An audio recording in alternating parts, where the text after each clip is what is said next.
इस वक्त हम मौजूद हैं दिल्ली के ईस्ट डिस्ट्रिक्ट आईपी एक्सटेंशन में और यहाँ पर जैसे कि आप देख सकते हैं काफ़ी सारी इनकी रहने की जगह तोड़ दी गई हैं।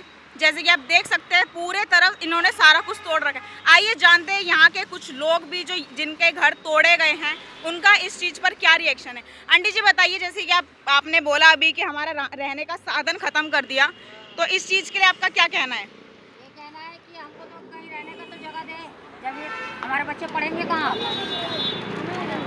अच्छा, जैसे कि अब ये तोड़ दे गए हैं सारा चीज़, तो अब आप कहाँ पर आप बनाएंगे, अब अपना कहाँ रहेंगे फिर? अब रहने का जगह है ही नहीं है, हमारा घर होता तो घर जाते। तो जब ये लोग तोड़ रहे थे इन्होंने कोई रीजन नहीं दिया आपको कि किस लिए तोड़ रहे हैं? इन लोगों ने तो बोला कि ऊपर से आधे से तोड़ के जा रहे हैं। किसी का सामान बर्बाद किया है, किसी का झुग्गी बर्बाद किया, किसी का बच्चे देखो कैसे पड़े हुए हैं।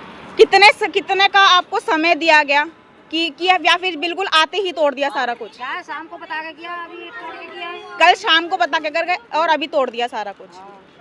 और कुछ बोलना चाहेंगे आप सरकार से? अब क्या बोलना चाहेंगे, ये बोलना चाहते हैं कि बच्चे को पढ़ने का तो बर्बादी कर दिया, अब रहेंगे कहाँ बच्चे, स्कूल कहाँ जाएंगे। अब जैसे कि आप देख सकते हैं यहाँ पर सारे बच्चे इसी तरीके से बैठे हुए हैं, यहाँ पर सब खड़े हुए हैं इस तरीके से। अब आप बताइए, इनकी दिल्ली सरकार से यही दरख्वास्त है कि अब आप बताइए कि हम कहाँ रहेंगे, कहाँ जाएंगे और इनके ये जो बच्चे हैं कहाँ पढ़ेंगे। सारा कुछ साधन इनका ख़त्म कर दिया। और कुछ बोलना चाहेंगे आप? बताइए मैम, आप भी यहीं रहते थे?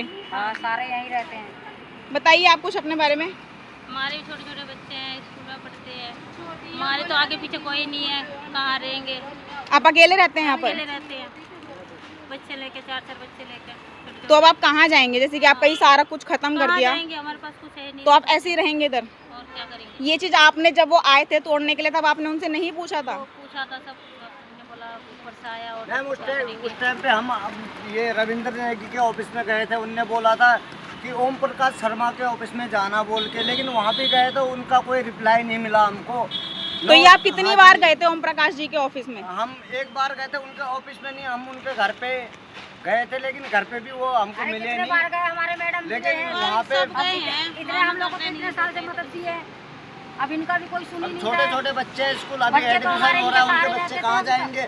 लेकिन चलो झुग्गी लेके इंसान दूसरी जगह तो रह जाएगा, लेकिन उनका पढ़ाई, बच्चों का पढ़ाई तो खत्म हो जाएगी। मतलब उन बच्चों का भविष्य तो खत्म हो जाएगा, वो जाके कहाँ पढ़ेंगे। मतलब दूसरी जगह एडमिशन करने के लिए भी तो उनका सर्टिफिकेट चाहिए, और यहाँ से जाके उन बच्चों का दूसरी जगह में हो भी नहीं हो सकते ना। तो अब आप कहाँ जाएंगे? कोई आपने सोचा हो कि हम यहाँ से अब किसी जगह जाएंगे? अभी इतने बोलने के बाद में भी ये इंसान ये नहीं सोचा कि हाँ बच्चे पढ़ रहे हैं, छोटे छोटे बच्चे हैं कि भाई वैसे तो मोदी कह रहा है कि हाँ बच्चे पढ़ाओ, बेटी बचाओ, बेटी पढ़ाओ है। अब यहाँ तो बेटियों को भी उजाड़ रहे हैं, उजाड़ा ही है घर, उजाड़ा तो